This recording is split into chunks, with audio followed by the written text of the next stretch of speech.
Hey guys, to go along with the 300 Win Mag rifle build, I just want to go through some of the components that I use when I hand load. It's not going to be a how-to. I'll show you some of the tips to get the best out of a belted Magnum case, and just a few of the bits and bobs that I use and how I go around when I'm picking a load, how I choose a powder, and just stuff from there. A lot of it's experience, but you can get a rough idea of how I gauge a load when we go through that.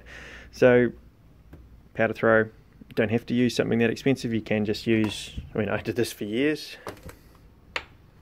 Put on there and you can just trickle powder onto your, just a normal scale. If your scale's up to trickling, you can just trickle onto a scale. Headspace comparator kit, that's for setting up your headspace on your brass. Very important with the belted Magnum. I'll go into that a little bit later. This will be a series of videos, so you don't have to listen to one massive one. This and your modified case, they all go together for getting your absolute perfection when it comes to your bullet seat depth. You'll need fired brass to set with your headspace. Obviously you need brass in general. I like a load block. You can go from there to there, and then from there with your die set and your press. Bullet of choice, die set of choice. You can go with, I like Winchester and I like Federal.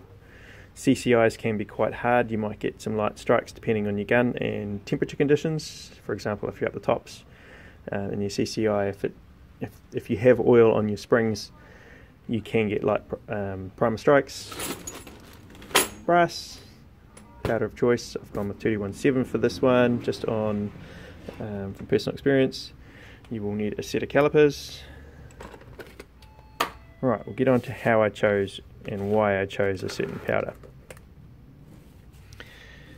Okay, so these are your three of the ADI. There's actually an even slower one, but it's hard to get and I'm not a huge fan of it for the barrel length that I have.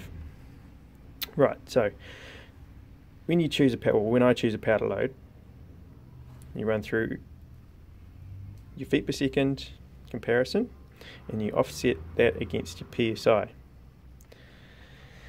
So I've used all these powders, so I have a preference and I also have an experience as to how they perform under certain temperatures, which one might give me a pressure spike with temperature, and I generally go over max grains with all my rifle builds.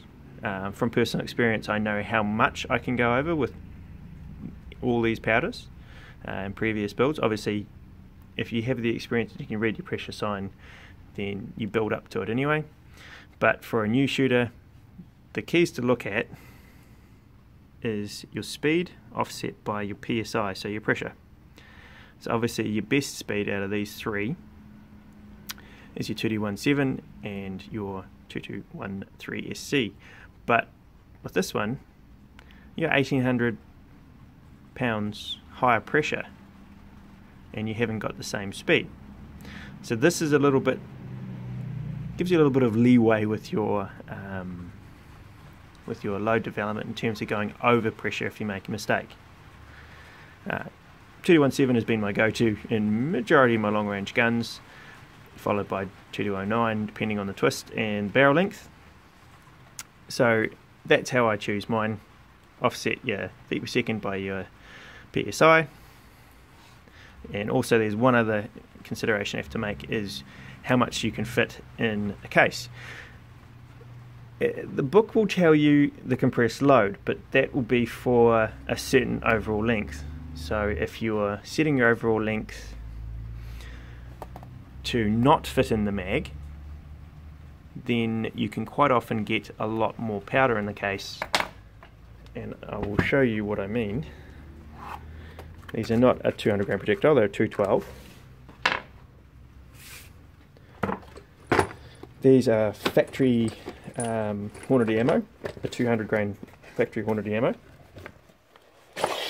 So we're going to use these as our comparison for our overall lengths. So when Hornady will make a factory round, they'll make it to fit in all chambers and in all magazines. So you can see how much projectile is in that case. So if your chamber has plenty of, room in the chamber, and you can seat that projectile out to there, for example, then you can quite often go over a compressed load in a book. But you have to know what you're doing in terms of keeping an eye on pressure sign. So this will be just an overview of how I set up. So that's how I choose a load in terms of powder, some of the components that I use, as you can see there. And I just use a basic lock and load press, nothing flash. I like the bushings, make life easy, give you a bit of free float too, so things can align nicely. And I just use a custom grade Hornady die set. I do have some RCBS stuff, but I quite like the custom grade Hornady. And yeah, it's probably your best value for money versus what you get out of in terms of precision. Cool, well, this is the end of part 1, and I'll keep uploading step by step as I go through this load.